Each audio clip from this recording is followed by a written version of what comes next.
Hola, ¿qué tal? ¿Cómo les va a todos? Bienvenidos a una nueva edición especial de Hipertexto 23. Hoy estamos muy contentos porque contamos con la presencia de un gran escritor. Bueno, se juntan varias efemérides para celebrar la carrera y la obra de Abelardo Castillo, y por eso en el día de hoy una entrevista en la cual, bueno, sobre todo vamos a repasar lo que son la publicación de sus diarios, por lo menos la primera parte, y también esta edición generada por la Biblioteca Nacional de las 3 revistas que dirigió. Muchísimas gracias, Abelardo, por estar en el Hola, ¿qué tal?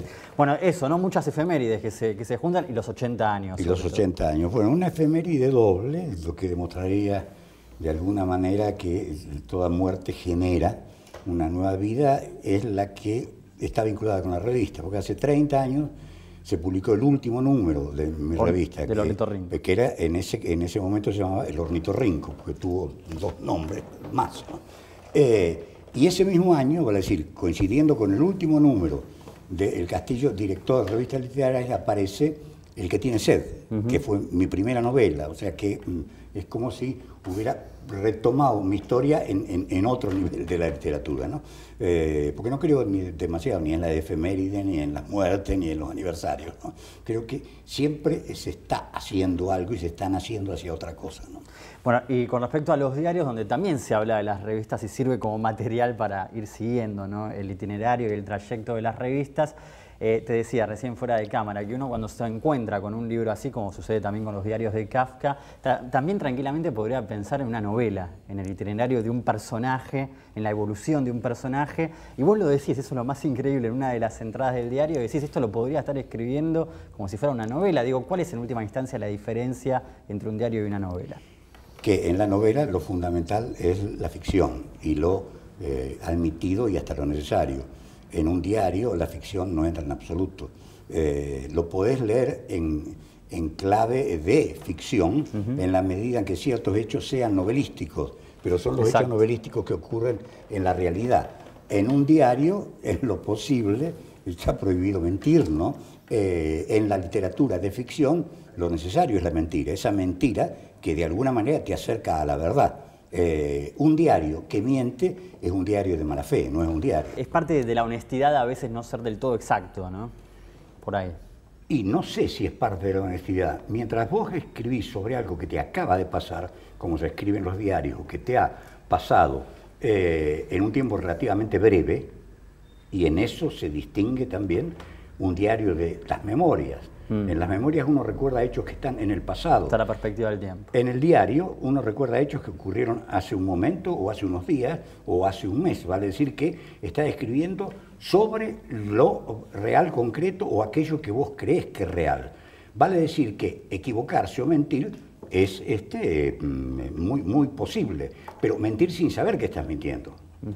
En la memoria, si mentís, sabes perfectamente que estás mintiendo. Es una estrategia. Y si sos de mala fe, sabes perfectamente que sos de mala fe.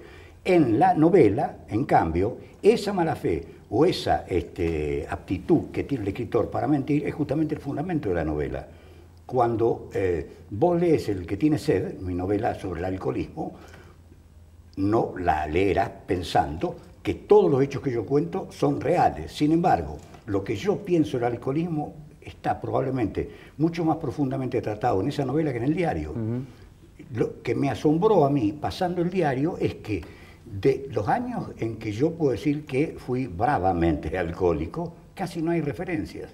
Es cierto. Por 2 razones. Una, no lo sabía. Yo creía que yo era un bebedor social y que tomaba como todo el mundo. No sabía que me hacía mal. Y cuando empecé a saberlo realmente... Ya lo estabas dejando, digamos. Porque hablas de eso también. Claro, justamente, incluso ahí se nota.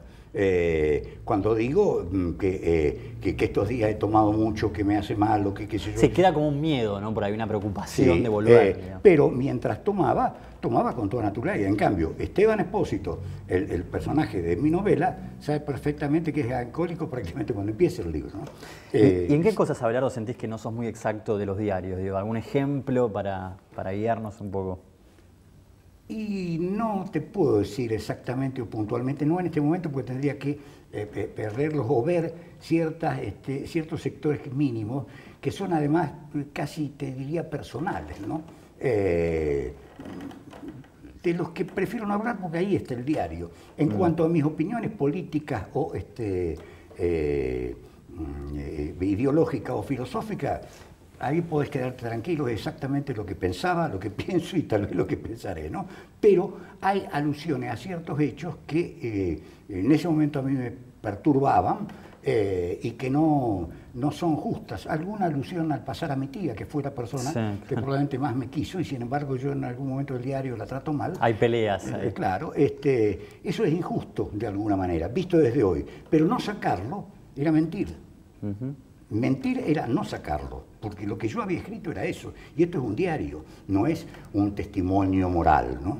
Claro, también se habla, bueno, uno podría tomarlo como el diario de la formación de un escritor, y en eso también es muy válido, ¿no? Y es muy interesante. Y se habla, dentro de esa gran formación, varias veces de los robos de libros, digamos, se menciona, que es un tema también muy interesante y apasionante. Ahí cuento cómo me robé o me dejaron robar en Olavarría, cuando estaba haciendo el servicio militar, y que ya había empezado, por supuesto, el diario, los diarios de Kafka, ¿no? La carta al padre y los otros escritos que había publicado MC, yo me los llevé de una librería sin el menor pudor. Luego he pensado que el librero me lo dejó llevar, pero esa es una construcción posterior, ¿no?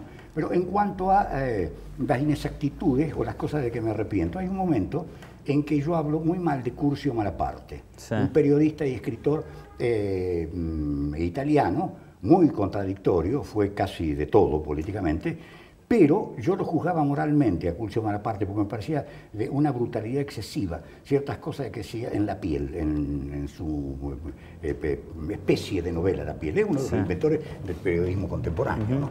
El primer periodismo ficción que se conoce es el de él y no el de Capote, ¿no? En todo caso Walsh, digamos, ¿no? No, pero es muy anterior a Walsh, muy anterior. No, pero digo, Walsh está antes que Capote. Claro, pero por eso decir, y antes que los dos y que los tres, Reed, el que escribió Los Tiguerías como en el mundo. Y te digo, y antes de Reed, un escritor norteamericano que se llamaba Poe, que escribió el asesinato de María Rogers. Que también es, claro. Es una historia periodística transformada en un hecho casi novelístico y que termina ser cierta en los términos en que Poe los planteaba, no en los términos que lo habían publicado los diarios, pero está escrito sobre los testimonios de los diarios. Te diría que es viejo como el mundo, ¿no? Nosotros tenemos tendencia a inventarlo todo y a creer que los argentinos somos hermosos, las mujeres son divinas, Gardel es lo mejor que hay, etc. Y también quisimos inventar eso. Yo creo que no lo necesita ni Rodolfo. Rodolfo era un escritor y un periodista formidable sin necesidad de haber inventado nada, ¿no? Bueno, pero hablabas de esta crítica que le habías hecho a... Sí, y en el mismo diario está la llamada en la que yo digo que hoy, o sea, en 1995, juzgaría de otro modo los escritos de Malaparte, porque lo que estaba juzgando en Malaparte era una condición moral que yo le atribuía a la literatura o la escritura en general, y lo estaba juzgando desde mi adolescencia, que no quería ver que eso era real, ¿no? Y de esas hay muchas, ciertas opiniones acerca de cierta gente, no sé si hoy las suscribiría, ¿no? Bueno, también en los diarios hablas mucho de las revistas, ¿no?, que fuiste dirigiendo a lo largo de los años, y en general te referís a estas publicaciones como una gran carga, o sea, una gran responsabilidad, pero sobre todo una gran carga, como un gran peso el hecho de dirigirlas. ¿Esto es así, digamos? En algún sentido fue así, o por lo menos eso es lo que hay que tener en cuenta. En el momento en que lo escribía, era así. Yo te puedo decir algo que sí sé. No hay nada que en el momento en que yo escribí fuera falso, o fuera incorrecto, o fuera de mala fe. En el momento en que yo lo escribí. No puedo saber qué significaba realmente. Está claro, está claro. Por ejemplo, muchas veces me ha llamado la atención a mí la idea que cierta gente tiene de mí, ¿no? Para uno soy cordial, soy afectuoso, soy generoso y atento. Para otros soy ceñudo, siempre estoy enojado y qué sé yo y qué sé cuánto.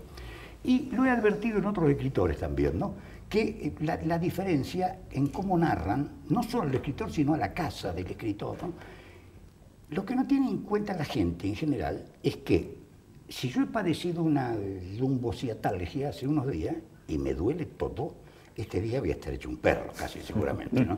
Como hoy podría ser, que sí que me tomé una pastilla de la o sea que estamos advertidos, claro. digamos. Si ese día tuve una visita agradable o gané un premio, me saqué la lotería, voy a estar feliz. Entonces, claro. Es decir, Abelardo Castillo es un hombre alegre, o Abelardo Castillo tiene siempre cara de perro, es una exageración. Con el diario pasa lo mismo.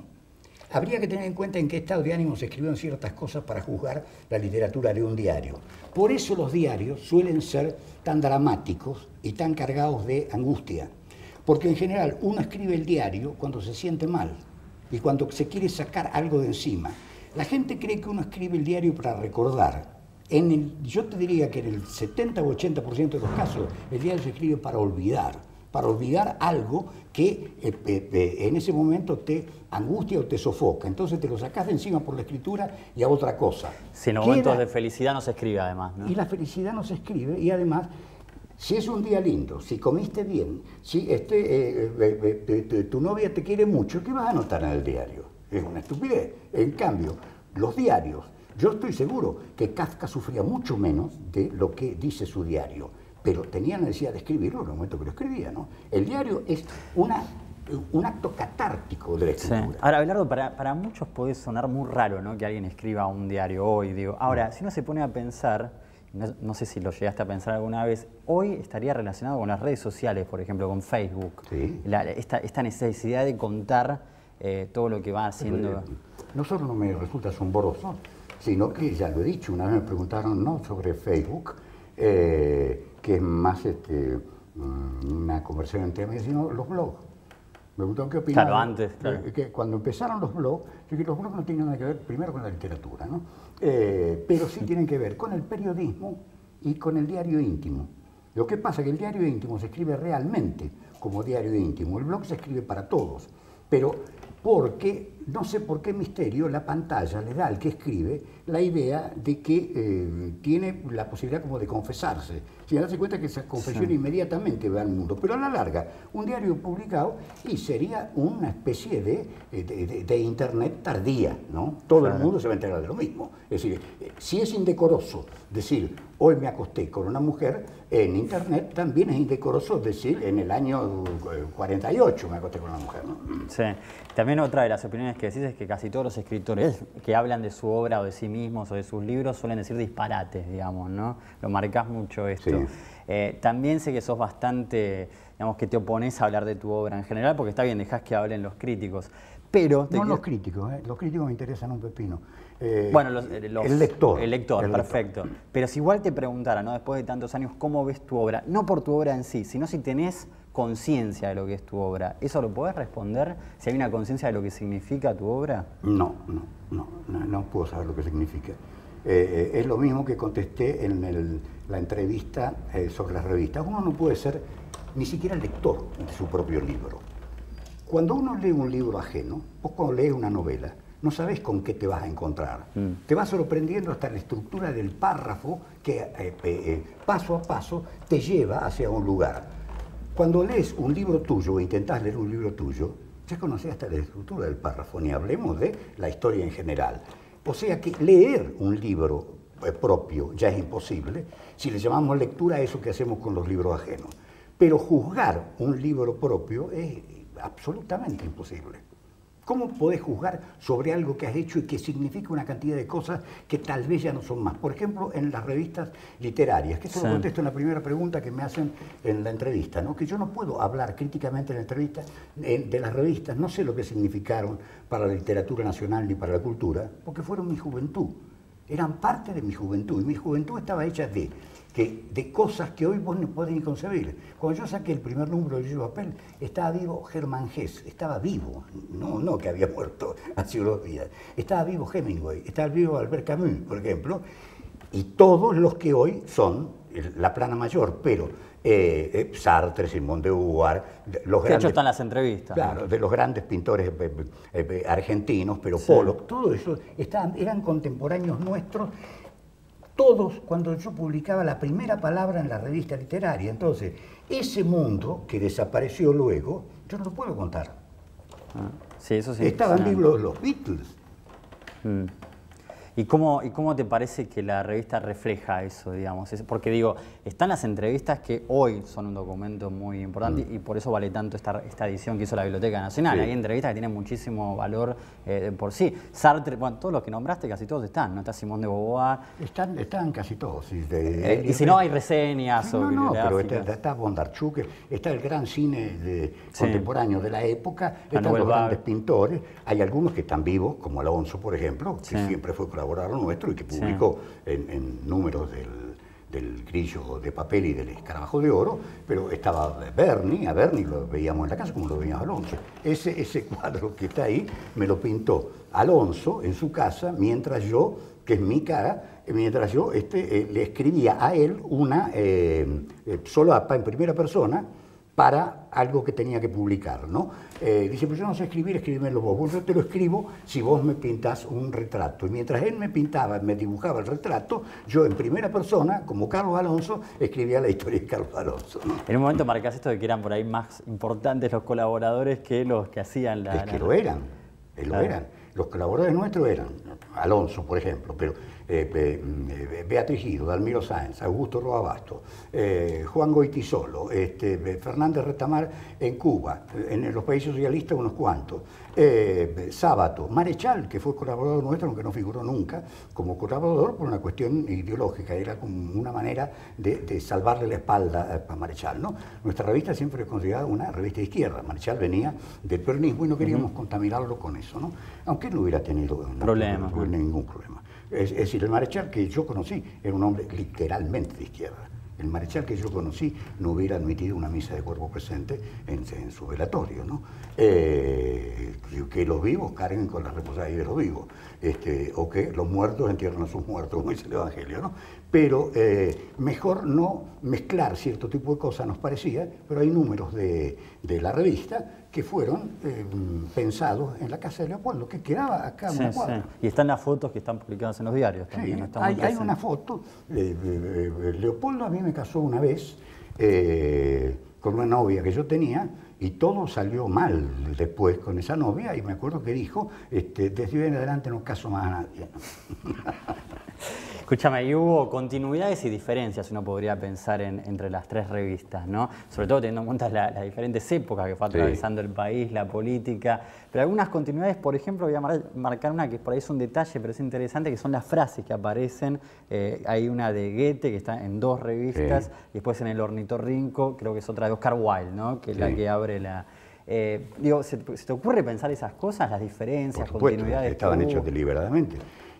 No, pero digo hoy mirándola con el tiempo. Sí, ¿no? pero me interesa mucho más que verlas yo, que las veas vos. Porque están escritas, lo que uno escribe, está escrito para los otros. Que yo vea lo que escribí y me dé cuenta de lo que escribí que tiene sentido, no va a ninguna parte. Es decir, todos los pero sí puede contar el momento, por ahí es el valor. Por ejemplo, y lo que significan te puedo contar.